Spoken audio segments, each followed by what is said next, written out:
Bonjour à toutes et à tous, bienvenue sur ma chaîne Miss HK Conseil. J'espère que vous allez bien et que vous êtes prêts pour découvrir un nouveau sujet. Allez, c'est parti, on y va. Aujourd'hui, nous allons parler de l'amour et plus précisément de comment devient-on amoureux.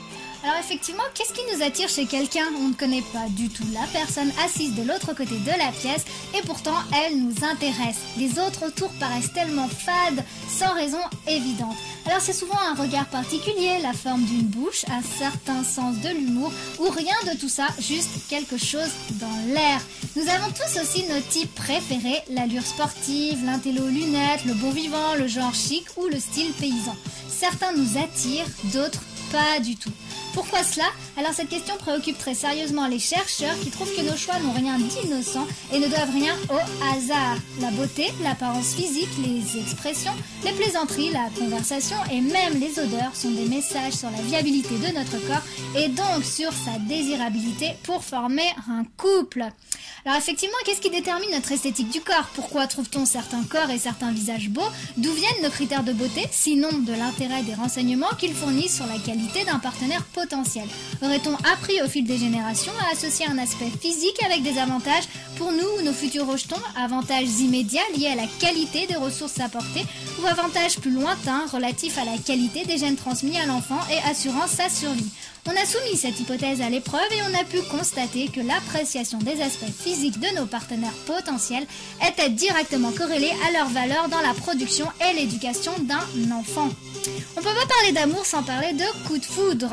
Pour certains, un vrai coup de foudre se décide dès l'instant où les regards se croisent. On ressent un choc de reconnaissance inattendu et euphorisant. On entre dans l'ère d'influence de l'autre et on succombe.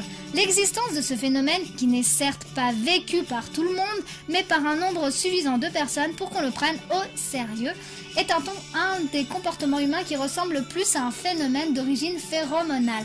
En effet, tous les éléments sont réunis. On ne connaît rien de l'autre, on ne peut donc pas évoquer une attirance d'ordre intellectuel et l'immédiateté semble traduire l'existence d'un messager chimique.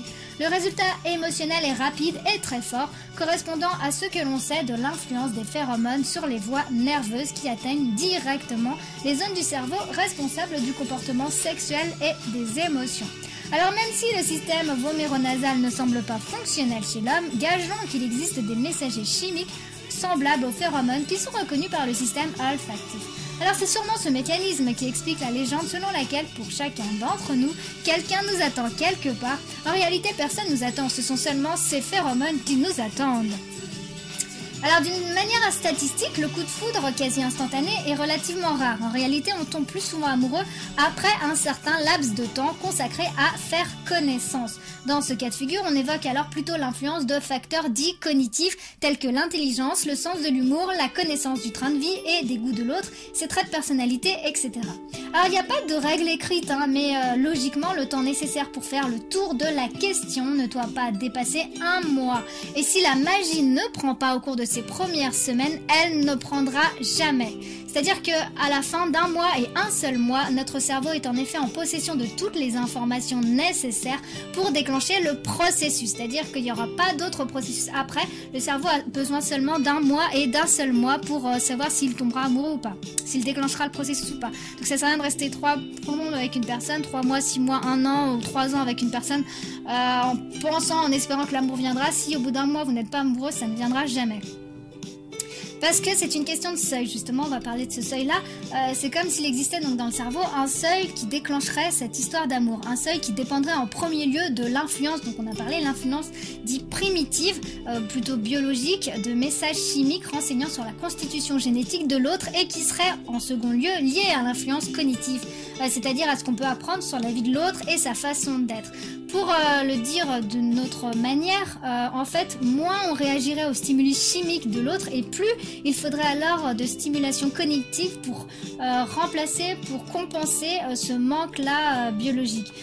Je précise quand même que si on n'est pas du tout sensible aux stimuli chimiques, la personne peut être aussi intelligente, aussi gentille, elle peut avoir autant de sens de l'humour qu'elle veut, ça ne suffira pas à remplacer complètement les quelques phantogrammes de phéromones.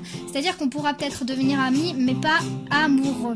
Donc autrement dit, les stimuli cognitifs ne peuvent pas remplacer, ne peuvent pas complètement compenser l'influence primitive. J'ai parlé de fantogramme pour vous donner un ordre d'idée, c'est une unité de mesure. En fait, un fantogramme correspond à 10 puissance moins 15 grammes, soit le millionième d'un milliardième de gramme. Alors dans l'histoire d'amour, le plus important c'est donc d'atteindre le seuil de stimulation auquel le cerveau réagit et aussi de pouvoir s'y maintenir bien sûr d'une façon ou d'une autre. Alors les différentes façons de tomber amoureux se valent, qu'on réagisse rapidement après un apport phéroménal ou même après une appréciation plus lente de l'intelligence, la personnalité et le potentiel en bien bassement matériel du partenaire potentiel. Alors il arrive d'ailleurs qu'on tombe sous le charme qui opère immédiatement grâce aux phéromones, mais que plus tard, les influences cognitives annulent ce premier effet. Donc on voit même que non seulement les stimuli, la constitution, l'influence cognitive ne peut pas compenser l'influence primitive, mais en plus elle peut carrément annuler cet effet d'influence primitive, donc influence biologique. Maintenant, au niveau du seuil, il faut savoir que le seuil de déclenchement de l'état amoureux n'est pas constant, c'est-à-dire qu'il change avec l'âge, il peut changer avec le cycle hormonal pour les femmes, l'histoire de chacun et même selon notre appréciation subjective de nous-mêmes. C'est-à-dire que selon une étude qui a été menée sur 978 jeunes âgés entre 18 et 24 ans, cette étude a montré que plus on se trouve beau, intelligent et riche, et plus on est exigeant sur ces mêmes qualités pour son partenaire. Quoi qu'il en soit, quand le seuil de déclenchement est atteint, la réaction du cerveau est étonnante, c'est-à-dire qu'on voit la vie en rose, notre vision du monde change brusquement, il n'est pas surprenant que dans les contes et les légendes, on recourt aux potions magiques pour justifier l'état amoureux, car celui-ci présente les mêmes effets que ceux qui seraient induits par une vraie drogue, puisqu'il est capable de bouleverser l'activité des neurones dans plusieurs zones cérébrales. Or, ces effets sont d'autant plus inattendus que l'amour est une expérience unique. Alors quand un jeune avant la puberté observe la place que semble tenir l'amour dans la culture des grandes personnes, il se demande à quoi peut bien ressembler cette chose étrange, apparemment si importante, mais que personne ne peut décrire.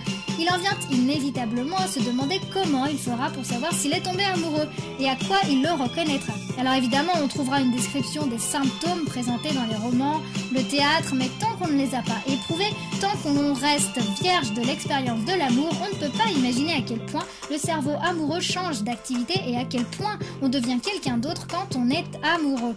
Une chose reste pourtant acquise et pourra rassurer tous les jeunes, mais aussi les moins jeunes, qui s'interrogent. Quand on tombe amoureux, on le sait, c'est tout. Dernière chose, le lien affectif entre deux personnes, c'est une chose concrète, construite avec des attaches neuronales qui font qu'on se sent bien auprès de l'élu, au point même de créer une dépendance l'un par rapport à l'autre qui entraîne donc l'apparition d'un syndrome de manque si l'un des partenaires s'absente ou s'en va pour toujours. Le type de lien qui s'établit alors est essentiel et rare. Il ne concerne d'ailleurs que deux relations dans la vie, celle qui nous attache à nos parents et celle qui lie les amoureux entre eux, époux ou concubins. Dans l'un et l'autre cas, l'attachement qui se crée est une question de vie et de mort. Il s'agit de notre propre vie, dans le cas du lien qui nous unit à nos parents et de celle de nos enfants, réel ou à venir. Dans le cas du lien de couple qui nous relie à notre partenaire, l'enjeu est donc capital. Et il est compréhensible que notre cerveau, en parfait gestionnaire, se charge de diriger notre comportement vers celui ou celle dont nous avons besoin. Cette vidéo est à présent terminée. J'espère que le sujet vous aura plu. N'hésitez pas à me laisser vos commentaires. N'hésitez pas également à liker et à partager. Je vous remercie pour avoir regardé ma vidéo. Je remercie également particulièrement mes abonnés. Si vous ne faites pas encore partie de la communauté HK, n'hésitez pas. Faites le premier pas. Abonnez-vous. Quant à moi, je vous dis à bientôt. Et d'ici là, prenez soin de vous.